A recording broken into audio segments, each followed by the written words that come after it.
Hello, my name is Karin Goettsch, and I am based in St. Paul, Minnesota, in the US. I have worn many hats as a practitioner, researcher, instructor, and currently as a consultant and coach in the global talent development and communication area. I'm very happy ABC asked me to share a couple of perspectives on this very timely topic of better engagement and communication in our virtual workspaces. Virtual work is not new for everyone. However, it is definitely having its moment. Today, much of my current work revolves around this topic to help organizations and their people communicate better across boundaries. I'm going to present my talk from that perspective of what's happening within organizations. My goal during our brief time is to dig a bit deeper into some points you maybe haven't thought about as much. For those of you who are brand new to remote work, there are many resources to get you started. Others have been operating this way for many years, and still others are somewhere in between on the spectrum. The two factors I'd like to speak to you about today go beyond the basics. Excelling at these two can really up your game in the virtual space as a leader or as an individual contributor. First, engaging employees and ourselves with a sense of belonging and collaboration. Second, taking advantage of expanded career development opportunities. These two can take you a bit further down the road from where you might be. It goes without saying that we're in a period of sudden, relentless, and yet unprecedented change. We've talked about managing change over many decades with different models and even coined a phrase, living in a VUCA world, an acronym which stands for volatility, uncertainty, complexity, and ambiguity. Many of us might agree that our more traditional concept of change, with its predictability, is looking pretty good about now. Today's reconfigured, fast-changing environment seems very relevant, as shown in this somewhat disconcerting graphic. But rather than increase your anxiety, hopefully this validates what you and others around you might be feeling. And to think, this goes far beyond our work environment. Regarding virtual work statistics, as you might imagine, there are so many different estimates and breakdowns. It goes without saying that what today looks like will look nothing like tomorrow and is already out of date. It will be interesting to compare 2020 data as it unfolds. Recently, US National Public Radio said that 37% of jobs could now be remote. Whatever the number is, we can be sure that it will be more than yesterday. So I'll just highlight a couple of statistics from a recent 2018 Team Challenges survey. The two gold areas are of opportunity for business communication educators and consultants. Working remotely as a team, not surprisingly, offers its own challenges. So one study found that training and support for team members and leaders in particular is lacking, with less than 1/4 receiving this training and support as they venture into a new virtual domain. And only 15% of the leaders rate themselves as effective. Unfortunately, they may not know what they don't know. There are significant challenges that impact remote teams. And one good approach is targeting the human factor and cultural barriers. So this is where we spotlight the importance of deeper collaboration, a sometimes indefinable human connection and belongingness. We can see the need that people have to connect during our social distancing now, or more realistically, our physical distancing. And on a team, the stakes are higher because it requires more energy, empathy, emotional intelligence, purpose, and intention to make everything click. Think of a team experience you've had where you felt like a full participant with a sense of belonging, not just somewhere you showed up because you had to. Now think about what made that experience impactful and how you can recreate it regardless of your role. The surprise is, while technology is critical, yes, you need to have access, training, IT troubleshooting, and many other ingredients. It's not the determining factor of virtual team success. Rather, it's collaboration. that we find difficult in the same room together, and then is multiplied by the many factors seen and unseen. Think of the iceberg metaphor and what is below the waterline. This has shown up in my research of global participants, even surpassing language and culture challenges. And this is what can take leaders and their teams by surprise. So ideally, all teams need engaged employees who feel that they belong to a common purpose and can fully contribute with others. This is amplified in a virtual environment. It's the tricky yet rewarding part when it does work. As these statistics show, remote employees tend to be 29% happier than on-site employees. And when they're engaged, these employees are then 21% more productive than their disengaged colleagues. That's good news, especially when overall employee engagement rates have struggled over time. But again, we can't assume the engagement and the collaboration is automatic. Listed below are some key factors that can impact, for better or worse, how employees fit in. So I've mentioned how important trust and communication are in setting the stage. A related factor is purpose and meaning. This can refer to the team's goals, that is, the reason for bringing the group together.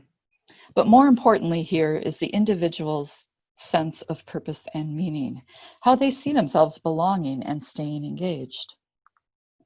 Feeling connected and motivated will serve to boost their confidence and a feeling of empowerment if they are trusted to move ahead. Most employees will appreciate some form of acknowledgement, some more visible than others, and as we know, recognition can take all different kinds of forms. The last two bullets, global mindset and diversity and inclusion, highlight the cohesiveness of a group that understands the value of different perspectives and exhibits cultural, social, and emotional intelligence. So here are some strategies to boost that engagement, sense of belonging, and collaboration. Most of them have to do with challenging yourself, putting yourself out there, being open. Sometimes it means calling out the elephant in the room, the expression that means saying what many are thinking, but not willing to acknowledge when others are around. As always, we need to be aware which might fit better with particular national or organizational cultures. Much of my research has come from multinational companies based in the US. For those in leadership roles, hold initial face-to-face meetings when possible. The research clearly shows this is the best thing you can do, even if you have to wait and do them quarterly or even yearly. They capture moments of informal connectedness that can't be replicated online. Check informally outside of meetings. You'll learn more on the side, especially if it's a larger team that doesn't have frequent contact. You'll learn about different personality and communication styles, different languages, and other factors. Be sure to over-communicate. It really is difficult to over-communicate, so don't worry about it. This is particularly important with isolated remote employees who need to see and hear things many more times.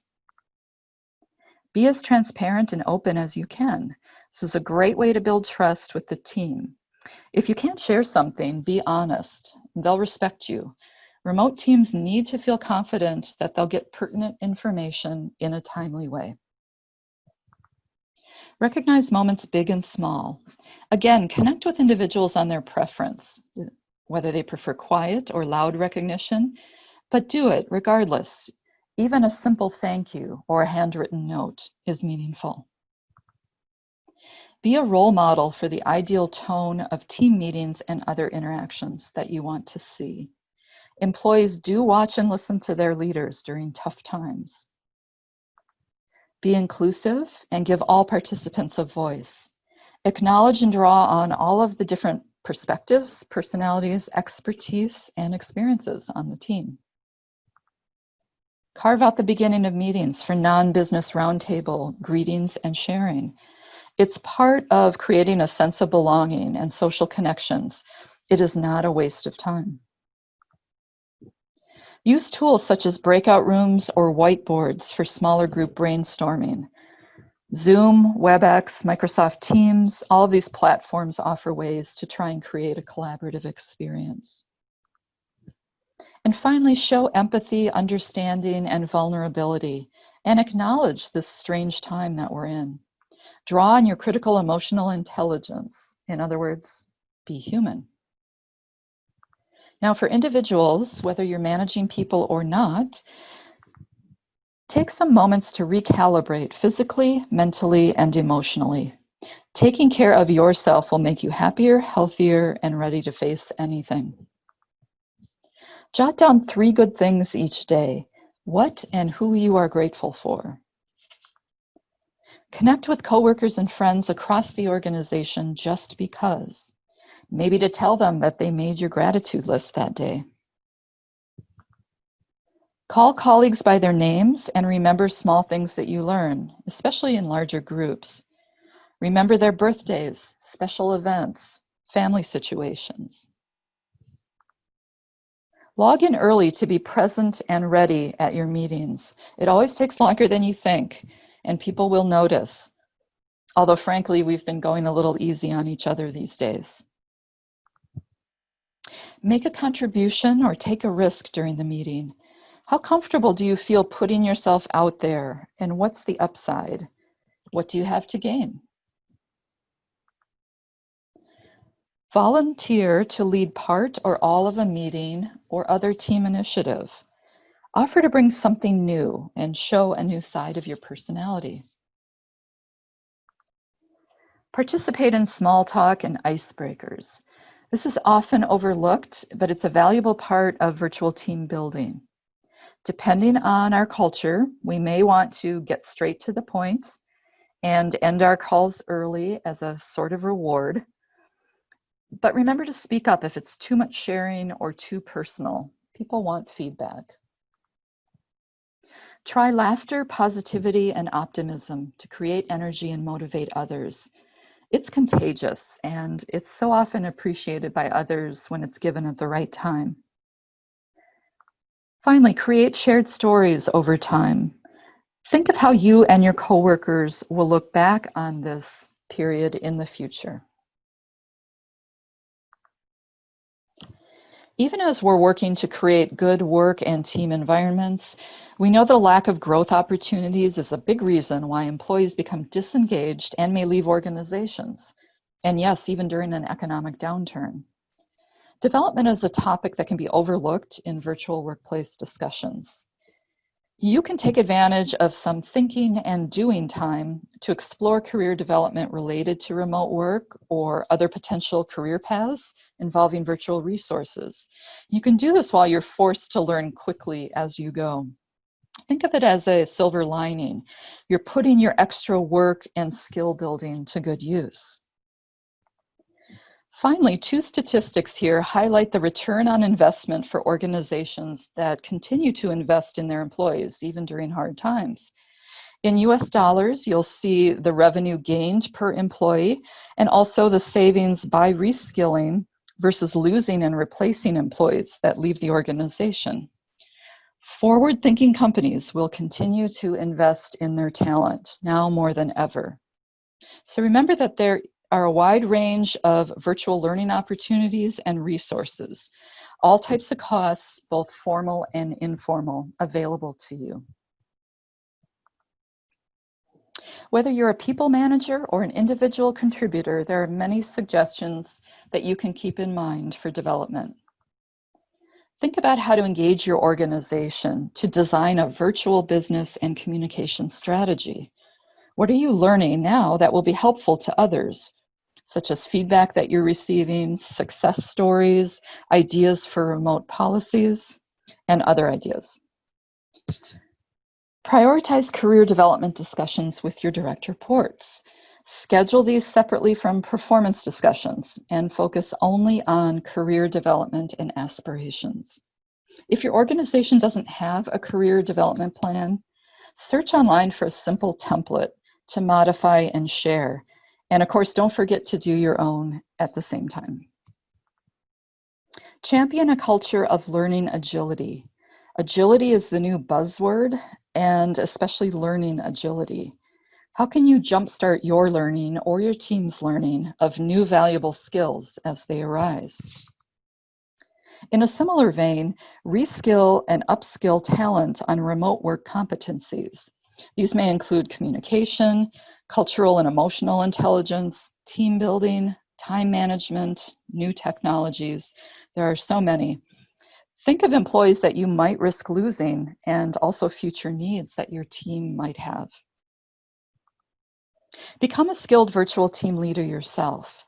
Dig into this role more or consider nominating a co-lead to handle some of the logistics, tools, and idea generation. Expand your virtual networking. Reach out to keep that network fresh and look through your LinkedIn list, contact professional associations. Many people have more time now for online networking. Also benchmark remote trends. Learn what's going on with virtual initiatives elsewhere.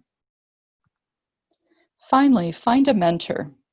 Who have you wanted to talk to and learn from outside of your usual circle? Maybe it's a virtual team leader, maybe it's somebody in a different region. Also commit to working with a professional coach to help you discover and clarify your ideas and aspirations. There's a lot of information here, but think about dynamic changes that are going on and how you can respond with your professional development as career insurance. Find a part of virtual learning and collaboration that interests you and take action. I've given you many ideas on how to take action on your teams and your own engagement and development during this unique time. So here are a couple of closing takeaways. First, don't get too comfortable with the way things are. They will change. There are reasons to be optimistic about the future and intrigued about new career opportunities and working environments. However, let's not forget there are immediate issues and emotions to address. And these don't disappear when we go online. This is where employees look to their leaders even more closely for signs of strength, guidance, and connection through intentional communication. Second, keep building your resilience so you can adapt, learn, and bounce back. Now is the time to be as strong and focused as you can as you're navigating these remote adventures and any other challenges. Think about practices related to reaching out and communicating with others, staying positive, and taking care of yourself. Third, redirect your energies during this challenging time. Is your glass half empty or half full? In other words, do you have a positive feeling about the future? Or does it need a little boost right now? And who can you get that from? And in return, who can you help? Finally, flex your creativity, innovation, and action strengths. Organizations will be looking for people who are ready to step up and jump into virtual environments. Is this your time to shine? Thinking back on the earlier change curve slide, we know that change will continue at an unpredictable rate and pattern. The good news, I believe, is that both technology and human connection will be part of the solution. One thing we've seen with our social distancing is the importance of connecting with each other, whether online, on our balconies, via social media, around the globe, wherever. I will leave you with those thoughts today as we navigate what's ahead for our workplaces. If you have any questions about creating and leading more engaged global virtual teams, or are interested in learning about the value of assessment tools, such as emotional intelligence, cultural intelligence, as well as coaching, please contact me through LinkedIn or email. It would be great to connect with you. And I hope we'll have a chance to meet soon at an ABC conference, either online or in person. Thank you and be well.